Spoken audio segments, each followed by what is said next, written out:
अब तो जान बचाने के लाले पड़ रहे हैं। जान बच तो वही बहुत बड़ी बात है। हिटलर के टाइम में होता था, हिटलर इतना तंग करता था अपनी जनता को, इतना तंग करता था कि उनके प्राण के लाले पड़ जाते थे। वो कहते थे बस हमारी जान ही बच दो हिटलर साहब, तो वही बड़ा विकास हो जाता था। यही मोदी साहब कर रहे हैं। एक कोरोना अगर नहीं होती ना तो जनता अब तक इनको आगे आगे ले लेती। दे जूते इनको बता देते इनकी लोकप्रियता कितनी है, कितने लोकप्रिय नेता हो गए हैं, इनसे ऊब गए जनता। अब तो मौका ढूंढ रही है, बहाना ढूंढ रही है, और वो समय जल्दी आना है कि इनको जूतों के सारे आगे आगे ले दौड़ाएगी। जितने भी नेता जो राम को बेचते हैं, जो परशुराम को बेचते हैं, वो समय आने वाला है कि देश की जनता जूता उठा लेगी। पहले इन मीडिया पर, फिर ये नकली साधु महात्माओं पर, और फिर इन नेताओं पर। अब ये जूते के यार हो गए हैं, जूते की भाषा समझेंगे और बहुत जल्दी जनता जूता उठाने वाली है। आप हरियाणा की भाषा में कहते हैं सुपड़ा साहब, शायद समझते होंगे। सुपड़ा साहब का मतलब है अगर आज गलती से चुनाव हो जाए, मोदी साहब की खुद की जमानत जब्त हो जाएगी। नेताओं की तो बाहर की बात है। हालात देश के जिस तरह से हैं, जो सर्वे की बात आप कर रहे हैं 65%, ये बंद कमरे में है, पैसे के दम पे हैं, वाहवाही करने में लगे हैं, मोदी को भगवान बनाने में लगे हैं। ये सर्वे और देश के हालात दोनों अलग अलग हैं।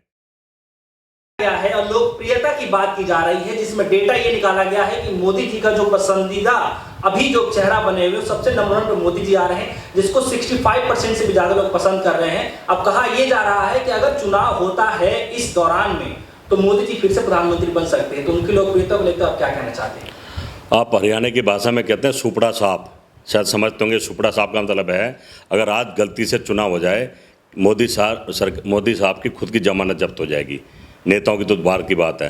हालात देश के जिस तरह से हैं, जो सर्वे की बात आप कर रहे हैं 65%, ये बंद कमरे में है, पैसे के दम पे हैं, वाहवाही करने में लगे हैं, मोदी को भगवान बनाने में लगे हैं। ये सर्वे और देश के हालात दोनों अलग अलग हैं। सर्वे बंद कमरे के हैं और देश के हालात जनता के सामने सबको पता है। किसान, मजदूर, महिला कोई सुरक्षित नहीं है, सबको अपनी जान के लाले पड़े हैं। खाना नहीं है, भोजन नहीं है, बेरोजगारी चरम सीमा पर आ गई। तो सरकार क्या आंकड़े हैं, सरकार 10 करोड़ बता रही है बेरोजगार नौजवान घूम रहा है, और मैं समझता हूँ 10 नहीं 50% हो गया है। जो मिडिल क्लास के लोग थे वो भी गरीबी रेखा से नीचे आ गए हैं। तो ये सर्वे कहाँ से आ रहे हैं भगवान जाने। पैसा फेंको तमाशा देखो, यही खेल हो रहा है। गुमराह करने की राजनीति, मीडिया का सबसे बड़ा रोल है इस देश को बर्बाद करने में। मोदी साहब के साथ मिलकर इतिहास लिखा जाएगा। जब जब मीडिया की बात आएगी तो कहा जाएगा अगर भारत को बर्बाद करा है तो इस गोदी मीडिया ने। मैं सब मीडिया की बात नहीं करता, अच्छे लोग भी हैं, उनको सुना नहीं जा रहा, उनको दिखाया नहीं जा रहा, पर गोदी मीडिया होड़ लगी है।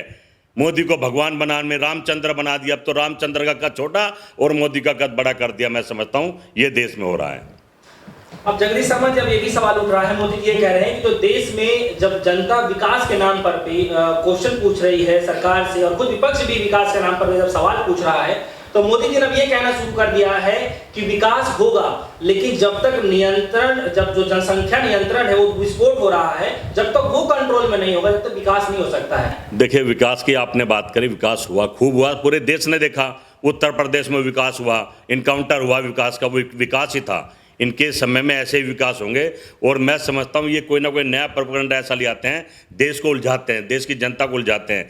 जनता से किया एक वादा पूरा नहीं करेंगे, ना इनमें दम है और ना कर सकते हैं। ये भ्रम की राजनीति करते हैं, भ्रम में फंसाते हैं और भ्रम करते जा रहे हैं।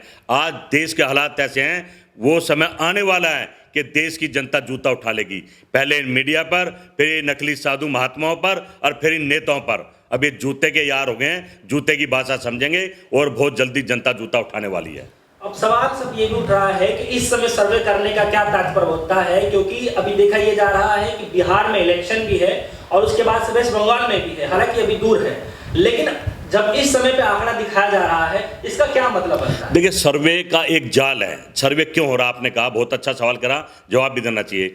राम मंदिर का निर्माण जो उन्होंने करा है, सिर्फ उसी दम पे करा है कि चुनाव जीतना बंगाल का और बिहार का, उसको लेके ये जनता को देखना चाह रहे हैं कि हमने राम मंदिर की जो शिलान्यास कर दिया है, जनता कितनी खुश है। सही मायने में राम को सब पसंद करता है, राम के मंदिर के निर्माण को सब पसंद करते हैं। सुप्रीम कोर्ट का आदेश था, करवाना पड़ा।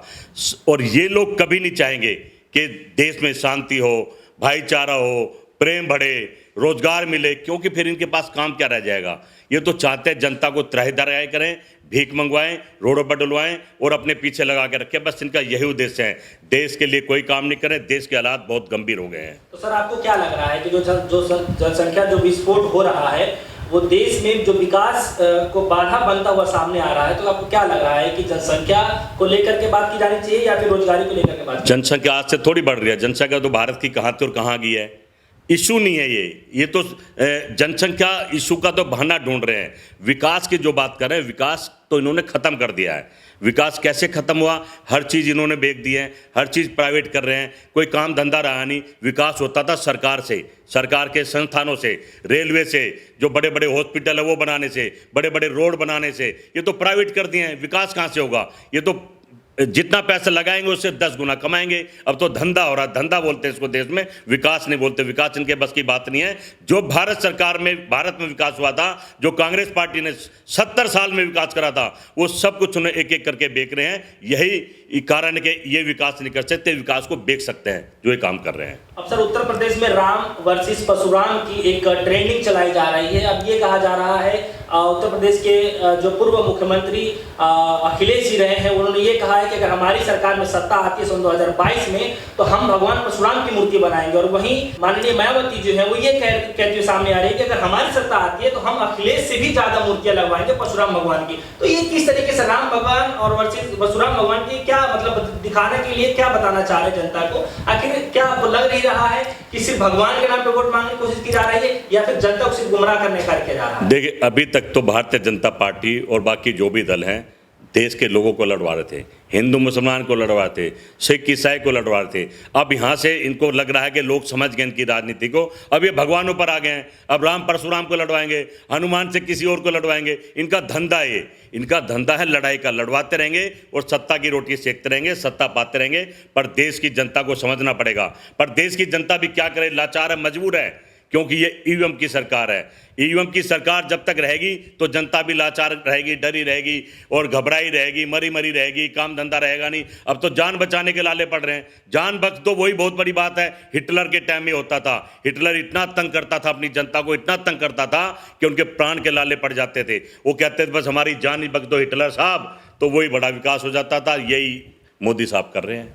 तो सर, आपको क्या लग रहा है कि जो अभी लोकप्रियता मोदी जी की बताई जा रही है, क्या आपको लग रहा है कि पूरी तरीके से फेक है? क्योंकि जब इस तरीके से जब लॉकडाउन लगाया गया है, जब पब्लिक बाहर घूमती है तो पुलिस उनको अंदर करा देती है, उनको लाठियां बरसा देती है। तो ऐसे माहौल में जब घर से पब्लिक निकल ही नहीं रही है, जब लोगों से मीडिया वाले बात ही नहीं कर पा रहे हैं, तो फिर इसका रिपोर्ट डालने का फायदा क्या है? क्या बताना चाह रहे हैं? देखिए, कोरोना का सिस्टम बंद कर दो। अब लोग कोरोना से नहीं डर रहे हैं, पर डराए जा रहे हैं। चालान काट देंगे, बंद कर देंगे, घबराहट करिए। धारा 144 लगा दिया है। एक कोरोना अगर नहीं होती ना तो जनता अब तक इनको आगे आगे ले लेती। दे जूते इनको बता देते इनकी लोकप्रियता कितनी है, कितने लोकप्रिय नेता हो गए हैं। इनसे ऊब गए जनता। अब तो मौका ढूंढ रही है, बहाना ढूंढ रही है, और वो समय जल्दी आना है कि इनको जूतों के सारे आगे आगे दौड़ाएगी। जितने भी नेता जो राम को बेचते हैं, जो परशुराम को बेचते हैं, जो काम धंधे की बात नहीं करते, जो झूठे वादे करते हैं, उनको जनता माफ करने वाली नहीं है। सर, एक आखिरी सवाल है मेरा और थोड़ा इस मुद्दे से हट करके है।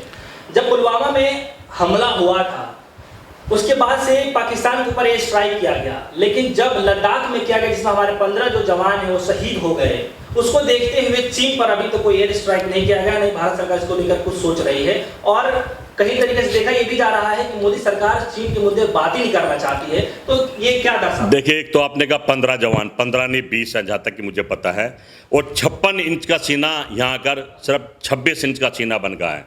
इनमें दम नहीं है, इनमें हिम्मत नहीं है, ये सब झूठ बोलते हैं। पाकिस्तान में भी कहाँ इन्होंने वो करा, कोई दिखाया उनका कोई आदमी मरा? आपने किसी पहाड़ी पर बम फेंके दिखा दे हमने बदला ले लिया, बदला ले लिया। पाकिस्तान में BBC लंदन ने जाके कहा एक आदमी नहीं मरा, सरकार आज तक कहती है इतने मार दिए। इस तरह चाइना में कह रहे हैं उनके 200 मार दिए। अरे 2 तो मार के दिखाओ, हमारा एक मरता तो पूरा हिंदुस्तान देखता है। और इनके झूठ बोलने को पूरा हिंदुस्तान समझ गया है। अब तो हिंदुस्तान हाथ जोड़कर इनसे पीछा छुड़ाना चाहता है। नहीं, वो दिन दूर नहीं जिस दिन पूरे संसार में युद्ध शुरू हो जाएगा और कारण बनेंगे ये लोग। सर, माफी चाहता हूँ, एक आखिरी सवाल और है मेरा कि अब ये बताया जा रहा है कि मोदी जी के 10 मंत्रियों में से जो टॉप 10 जो मंत्री हैं उनमें नंबर 1 पे गृह मंत्री अमित शाह को बताया जा रहा है और उत्तर प्रदेश में नंबर 1 में योगी जी को बताया जा रहा है। क्या आपको लग रहा है कि वाकई में गृह मंत्री ने ऐसे इतना अच्छा काम किया है जो नंबर 1 पे आ रहे हैं, और उत्तर प्रदेश में योगी आदित्यनाथ की सरकार इतनी अच्छी रही है जो नंबर 1 पे आ रहे हैं? देखिए, ये आंकड़े गोदी मीडिया के हैं। अगर आंकड़े आपको जानने हैं तो जमीन पर आ जाइए, लोगों से पूछिए। ये नंबर 1 की बात करते हैं, मुझे लगता कहीं कंफ्यूज हैं। ये पीछे से नंबर 1 की बात करते हैं, आखिरी नंबर इनके हैं। देश की जनता इनकी शक्ल देखना नहीं चाहती। जब ये टीवी पाते हैं टीवी बंद कर देते हैं। कुछ लोग तो टीवी तोड़ने लग गए हैं इनकी शक्ल देखते ही। आप करो 10 मंत्री नंबर 1 नंबर 2 नंबर 3 पा रहे हैं। ये पीछे सोच सकते हैं, फ्रंट से नहीं।